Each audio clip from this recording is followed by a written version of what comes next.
You're listening to The Big Picture with Edwin Eisendrath on WCPT 820. Okay. That bit of a rant from me at the beginning of this show. Yeah, I'm not apologizing for it. I'm going to double down on it in the coming months. This is a serious year. And I think you guys who are listening are smart enough and serious enough and thoughtful enough for conversations that, are not name calling, but are somewhat complicated. And that's why I wanted my first guest this year to be Jennifer Berkshire, who you met last year with me. She writes about education and politics. She's the author of A Wolf at the Schoolhouse Door, The Dismantling of Public Education and the Future of School. She has a podcast, Have You Heard? It's about education policy. She teaches at both Boston College and UMass and Amherst. And I think education is core to our democracy. We're going to talk about that a little bit. Jennifer, welcome back. Happy New Year. Thanks so much. And I'm so flattered and honored to be your first guest of 2024. What a great choice. Thank you. I think it is a good choice.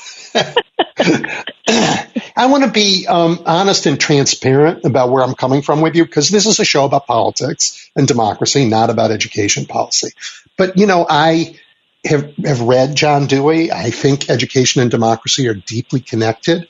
So I think it's important we talk about schools and their role in society and how education and citizenship are related. But I don't think we can have that discussion first without talking about how politics is using education for purposes unrelated to student growth. And I know you've looked at this a lot. I think reality has a habit of intervening in every fantasy, even if it takes a while. And this year, reality intervened a little bit on the Republican culture war fantasy in our schools. I mean, I think they took advantage of the passions of COVID during the shutdowns, where mistakes were clearly made, right? But the right made teachers their enemy. Then they created organizations like Moms for Liberty to lead the fight. Then they saddled up and rode the horse straight into the ground in 2023 when they lost about every school board race they contested. And Moms for Liberty turned out to be Moms for Libertines. Has the culture war at least started to run its course? I think it's really tempting to look at the election results, and you're only exaggerating slightly about just how poorly these candidates fared.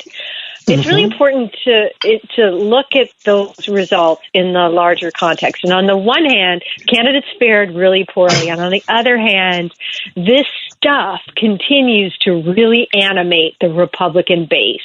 And so if you go to a Trump rally, some of the loudest applause lines that he gets are for education-related lines.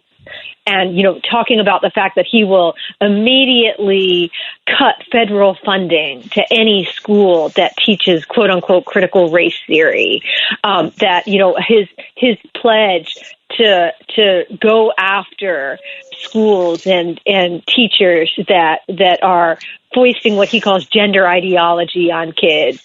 And finally, he loves to talk about how our schools have basically been taken over by pink-haired Marxists. And when he talks that way, his base goes crazy. And as long as that is the case, you're going to continue to see all sorts of candidates running on this stuff. And so it creates this kind of interesting tension where the smart strategic folks recognize that they are losing race after race when they present these issues to an electorate that goes beyond primary voters. But, you have people running for office who are courting those primary voters right now. And I'll give you an example. If you look at a state like Missouri, just over the border from you, their, legislators are talking about their priorities for the year, and they're admitting, maybe we went a little too far last year with our obsession excessive focus on gay and trans kids. Maybe that was a mistake. And, this year we're going to be more grown up and we're going to focus more on stuff that voters actually care about. But then you have the folks who are running for office, like there's a candidate, a senator who is running for governor in 2024. We first caught sight of him on social media. He was taking a flamethrower, a literal flamethrower, to what he called the woke agenda.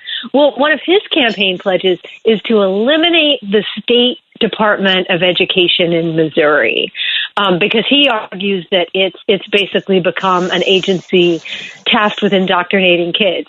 Now, 75% of the people who work for that department work with handicapped, blind, and deaf students. Like, that's who he's talking about getting rid of. So I think that even though there's going to be a temptation among people who have looked at those election results to say, folks, we need to drop some of the culture war stuff, I don't think it's going anywhere. So that's really interesting. I mean, this culture war side, they're indoctrinating our kids.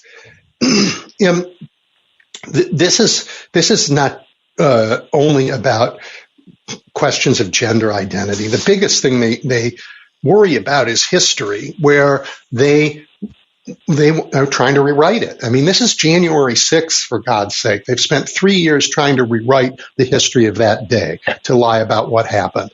But they've also embraced the so-called 1776 project, which is a completely dishonest whitewashing of American history, which they're pushing in the schools. And if people don't buy that version of history, we end up hearing exactly these cries at these rallies that schools are indoctrinating kids. And I guess if you fight somebody else's indoctrination, I guess you're guilty of some other kind of indoctrination. That's their view. Well, so I think that's a really interesting point. And one of the reasons why I am absolutely convinced that this stuff isn't going anywhere is that on virtually every issue, an enormous gulf has opened up between the way that young people see the world and the way that adults see the world, especially older Americans.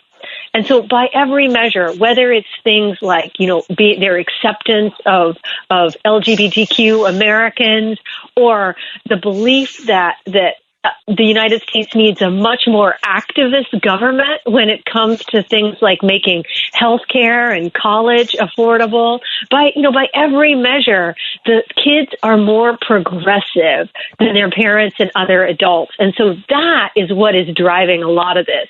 And so you have these legislators working in tandem with policymakers who think, well, if we can somehow change, if we can, present a different version of history, if we can whitewash it, if we can strip out the parts of the curriculum that have kids working together to address a problem, somehow they're going to reverse engineer the kids and make them more conservative.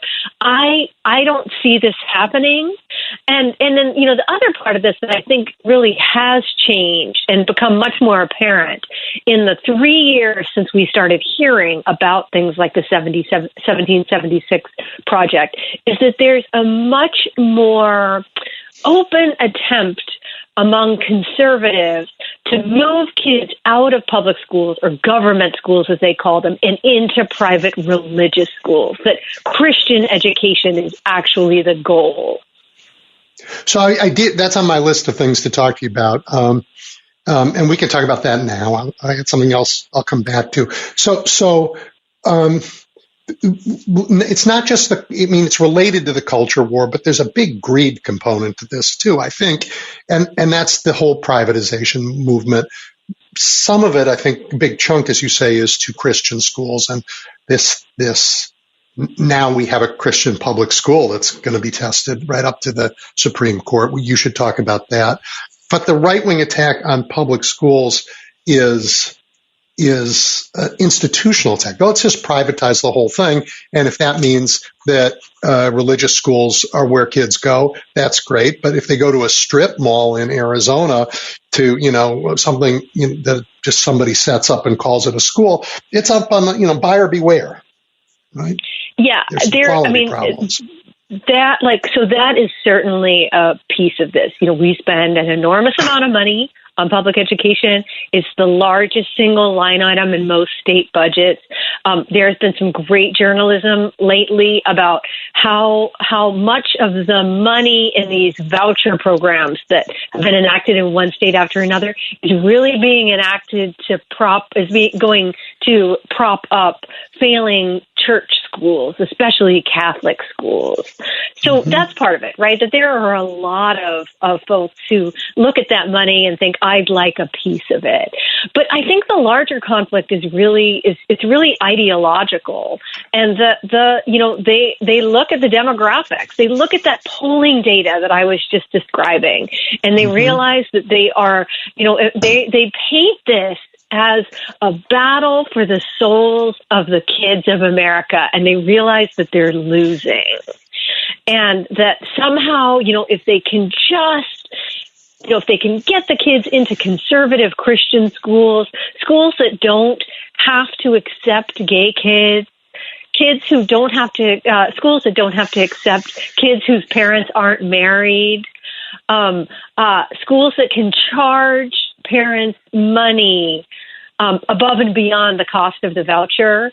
They think that they can slow down the pace of cultural change, but also, mint more conservative voters. That's a lot of what it's about.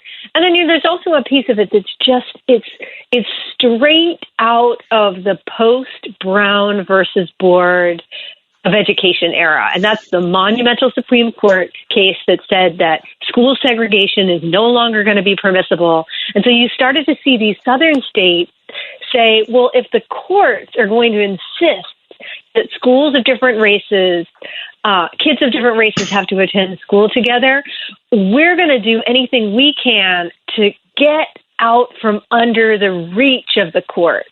We're going to send kids to private religious schools. And that is so much what we see happening right now. Yeah, it's straight out of the 1650s and the fight against the Enlightenment.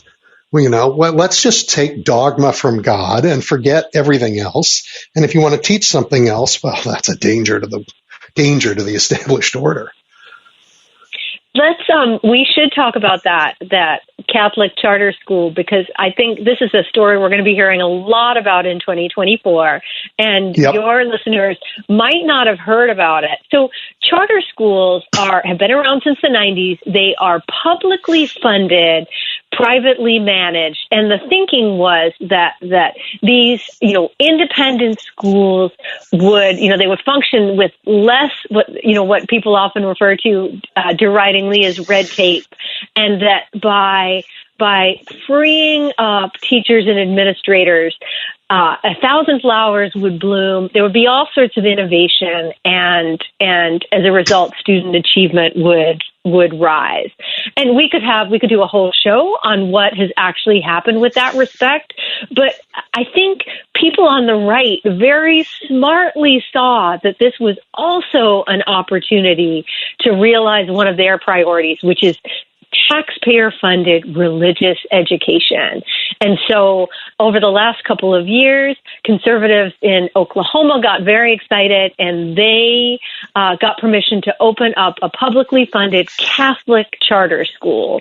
And this charter school will be organized along the tenets of the Catholic Church. People who work there, both the students who attend the school and the people who work at the school, are expected to follow Catholic tenets. So you can't be gay.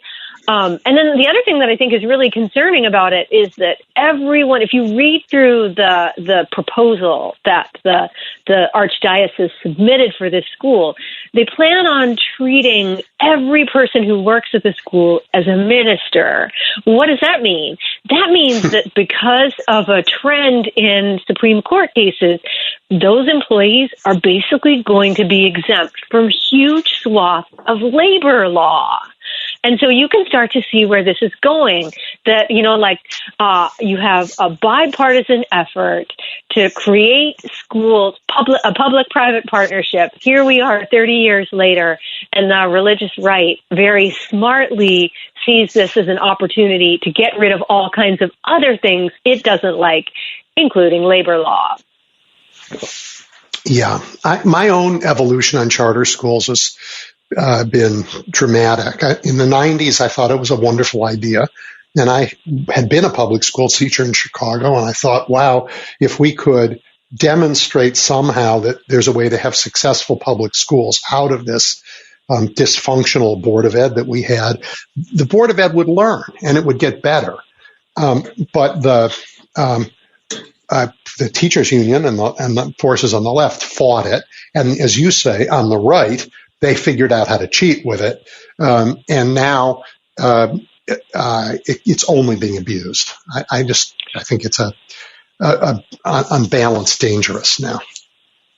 I think the other important thing to keep in mind is that we are seeing a big push among the right, but it goes beyond that. State attorney generals, like all kinds of influential folks, to reclassify charter schools as private.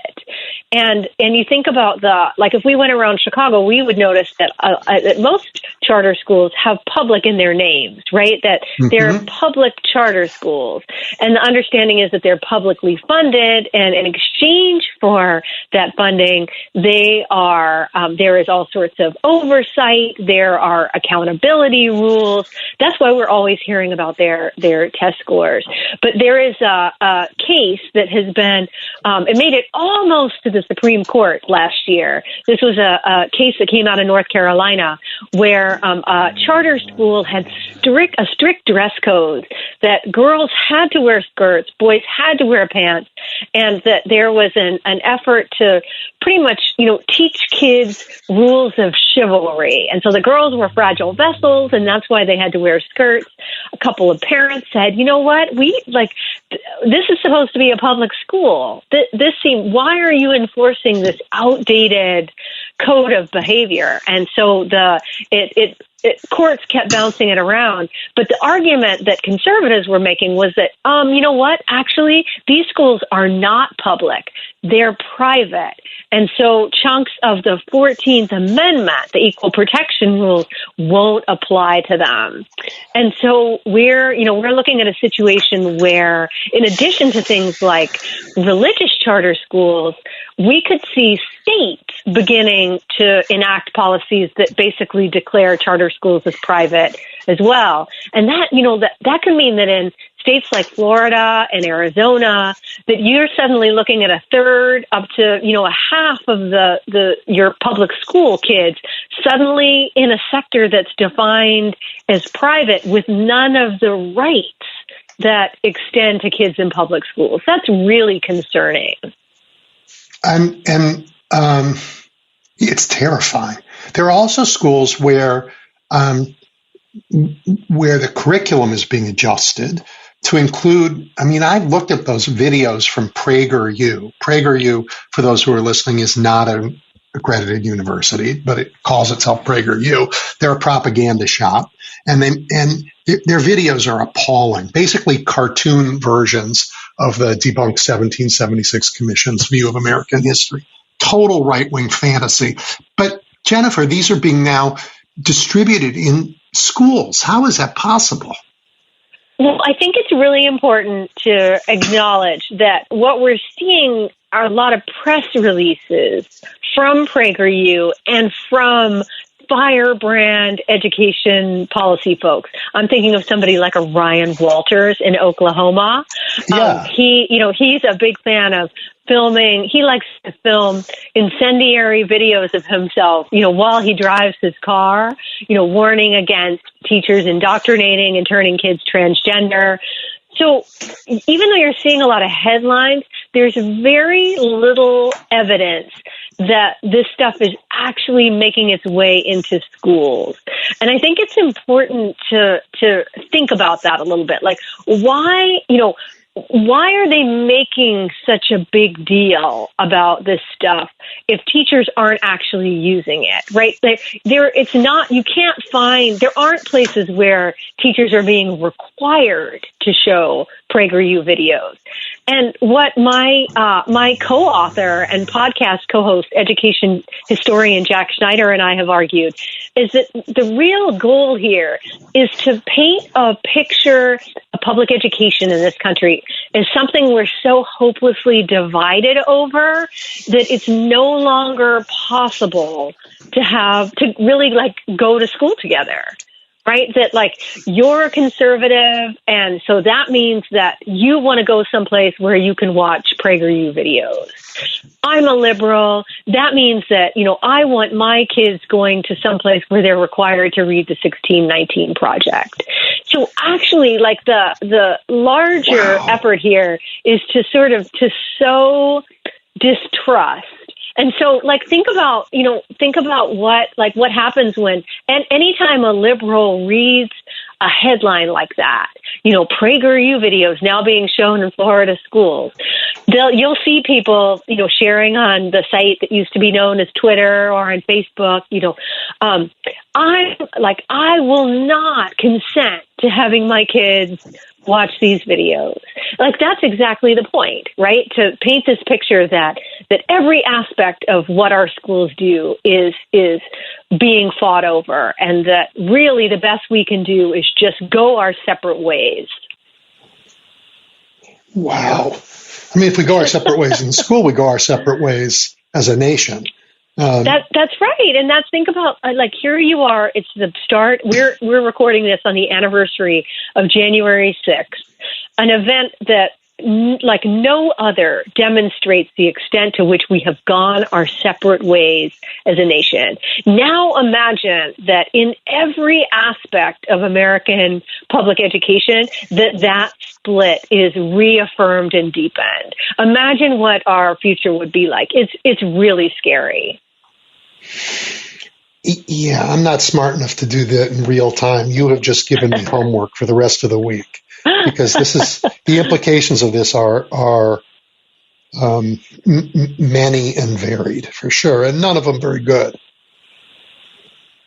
Yeah, I think that you're absolutely right, and the really what I take so much hope from is that the reason that these culture war candidates have fared so poorly in election cycle after election cycle is that American parents do not want to see their schools treated in this political manner, right? That's what they're rejecting. And so that presents a challenge for those of us who might be trying to make, say, the progressive case for public education. We have to learn to talk about the importance of education that's paid for by taxpayers and comes with democratic oversight. We have to make the case for it in a way that doesn't politicize it. Because if we end up politicizing it, we walk right into that trap that the PragerU folks want us to walk into. Yeah, I am 100% with you on that.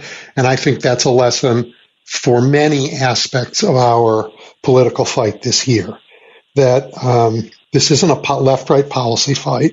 It is we're still one country. We do have a shared set of facts. And just because one group is pretending that we don't doesn't make it true. And I'm not going to prove them true by retreating to the opposite corner.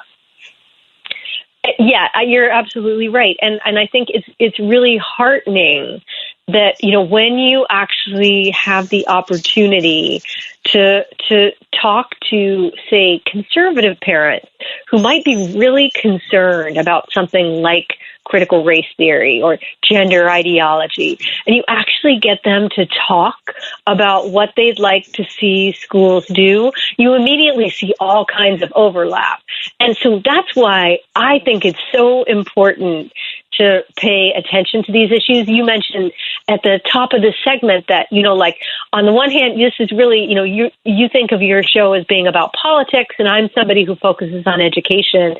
I think these community conversations and state level conversations really represent an opening for us to move folks in a way that a lot of other issues simply don't. They're the glue that holds us together. Absolutely. This is where parents and neighbors come together and talk about what's most important to them. And if you actually, if you can look at communities that have gone through these bitter election cycles where, say, like a slate of parents' rights activists, take back our schools activists, end up losing. And inevitably, cycle after cycle, you'll see that the candidates who are winning because they're painting a broader, more inclusive, more positive vision of not just what they want the schools to look like, but what they want the community to look like. And so, as much attention as the Moms for Liberty and Moms for Libertines, as you called them, as much attention as they've gotten over the last few years, I think it's actually a lot more important to be focused on communities where those messages have gone down in flames and ask, what can we learn from those places? It's so interesting because I've had a very similar conversation with people about the Supreme Court. When I asked people on the left if they had the choice, would they just appoint a left-leaning version of Sam Alito? And they are repulsed by the question. They say, no, it isn't about we have different policy choices. It's about somebody has to be focused on jurisprudence, on the way the law works, on respect for precedent. The jurisprudential way of acting is not to politicize the court. So I don't want to put in a left-wing politicizer of the court to counter a right one. That just is a path to nowhere. And you're saying the exact same thing about school boards. They have a different job. Their job isn't politics. Their job is what's the best way we can come together and think about raising our kids in a democracy. So it's so true. And the more polarized we get and the more, tempting it is to view every single issue through a starkly partisan lens, the more tempting it is. I saw, a writer who I think really highly of wrote a piece encouraging members of Democratic Socialists of America to run for school board. And my heart just sank when I saw that because I thought, that is absolutely a recipe for disaster. Yeah. That's how we lose. Yeah. I mean, in your head, it's so hard it's so easy to make the mistake. I do not believe America is more divided than it ever was. I really don't believe that. One political party has radicalized dramatically, and Donald Trump doesn't look like George W. Bush, who didn't look like his father, who looked like nothing, like Nixon. Joe Biden looks like, it could be any of a long line of Democrats. Democrats haven't moved so far. The Republicans have really radicalized. So it looks like we're more polarized than we are. And I don't think we're more divided than when, we had separate fountains by race in America, or when women were banned from most professions. I think we are less divided in some fundamental and big ways. And we don't talk about that much because we have a political party that gets all the news that's been radicalized. I think that's a really interesting way to think about things, because we've now been through repeated election cycles where the results end up being sort of radically at odds with the story we keep being told. And that is that, Republicans are ascendant, culture war issues are attracting people across party lines. And so we've had, multiple states where I think people would say, abortion ended up being like an issue that really motivated people. But I actually think that education has ended up being, an issue that has been just as important, partly because of that really, after Glenn Youngkin's surprise win in Virginia, that really became an issue that Republicans rallied around. But, again and again, we've seen voters step up and say, you know what, we're not going to go along with this vision of the world in which, we're not just divided, but you're going to take us back in time, right? They're sort of insisting upon a normalcy. And while abortion has been a big part of that, I think one of the big questions for 2024 is the extent to which education and the efforts to politicize it, dismantle it, and really, Christianize it. That's not even a word. Is whether those things are going to motivate voters in the form of a backlash. Yeah, I mean, again, counterintuitive because of the language the right wing uses, but really, whether you're talking about abortion or you're talking about their agenda in schools, you're talking about massive, radical government action, government overreach. Not something conservative by any measure, but really dismantling systems, rebuilding them along radical lines. This is the backlash that I saw in the last couple of elections are like, politics is too big. It shouldn't be about everything. I mean, that's not who we are. And I think that's what is being rejected. I think the other part of this is that voters have never had the opportunity to weigh in on these enormous and radical school privatization plans that so many states have enacted. So we now have 10 states that have enacted either universal or close to universal voucher programs. And that means that states now, mostly red states, now pick up the tab for parents who were already sending their kids to private, usually religious schools. Whenever voucher programs have gone on the ballot, they lose. And so as a result, these states don't put them on the ballot anymore.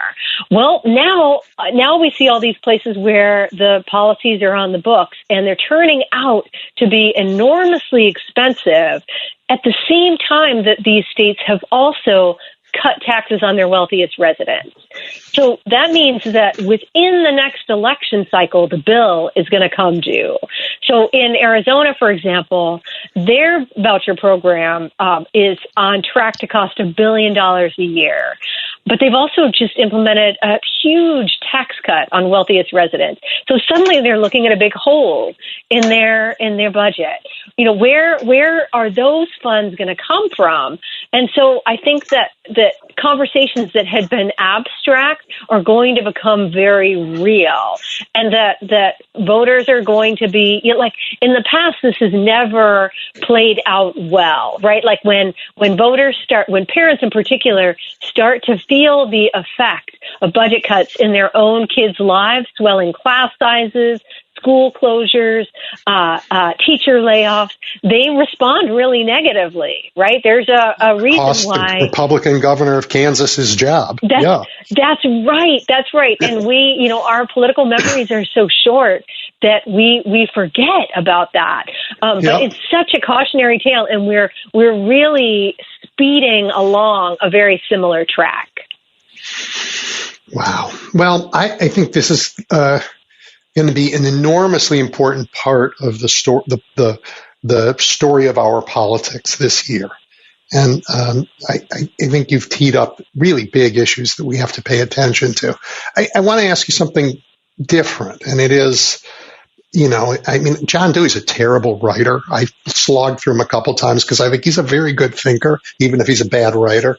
But his point, one of his many points, is that there's a real connection between how we learn and how we learn as kids and how we function as adults in a democracy.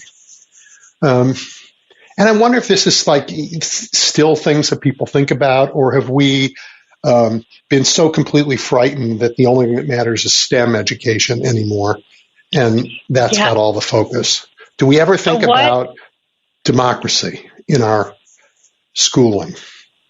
What an important question, and how relevant. You and I have been talking about K-12, but if you think about what's happening right now in higher ed, there's this hysterical focus on Harvard, especially where I'm in Massachusetts, and so it's people just.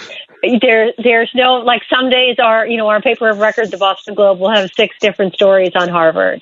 But at the state schools that, where the vast majority of kids actually go, you see this, they're basically being, slashed to bits, that there is this effort to, get rid of the liberal arts, to tether the mission of these universities ever more tightly to the needs of employers.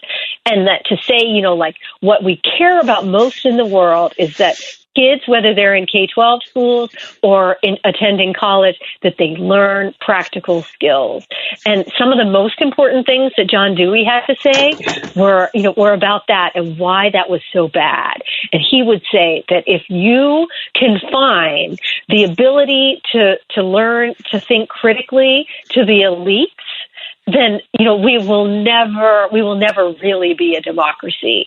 Right. And that, I think about that every time I read another story about, say, Wisconsin, trying to, push through after years and years of budget austerity in its university system, instructing schools where low income and working class kids go to eliminate the liberal arts. Right. That's what they're doing. They're basically saying, those kids don't need to learn to think critically. And so, we have to really, when you hear about a policy like that and it's coming to your state too, keep that in mind. If learning to think critically becomes a luxury, who's going to benefit from it? Yeah. And having all the money the state spends on education at every level, to think about that as their job is to do the job training for the companies that hire people, so they can offload that cost on the public sector, and it means that people will get their first job and they may do fine. But I remember working with a liberal arts university in the Middle East where families all want their kids to be engineers. And they said, how are we going to get people to come to these programs? And we ended up looking at the data and then telling everybody, you know what, go to these other schools and get a job. Come here, get promoted. Because people who get these skills, these critical thinking skills, they get their first job. And you know what? They get promoted and they keep getting promoted. So your point that if we make that just for the elites, we've just created a feedback loop that is centuries old and dangerous for democracy. The other thing I think that's really important here is that, it's really easy to think that, when we look at what's happening on the Republican side, to think that these guys are completely, they're united and that they have a very coherent vision of where they want the country to go. And higher ed in particular, I think that they are not united at all. And so, some of them, they want to take back the institutions, right? Like they want, more conservative faculty, more conservative courses. But then, you have others of them who think that many fewer people should go to college, period. And, somebody like, Ron DeSantis' higher education advisor thinks that we should get down to numbers closer to the 1960s, that there are too many of the wrong kind of people going to college. And then you have your kind of business-minded folks who want to do exactly what you were just describing. They want to offload the cost of training for specific jobs onto the public. And so that, if you're going to go pursue a college degree, you're going to be trained for one career and hopefully, learn to accept whatever salary is handed to you. Those visions are not coherent. They're not all going in the same direction. And so I think that's something that we need to pay attention to, because those, as Americans, we tend to have a very expansive view of what we want education to do. We just happens that, we're in this, we've sort of walked into this trap now where it's gotten so expensive that investing in something that's going to pay off seems really like the logical move. Well, it is a logical move. The debt burden is too big on young people for college right now, for sure. And that's a very complicated problem.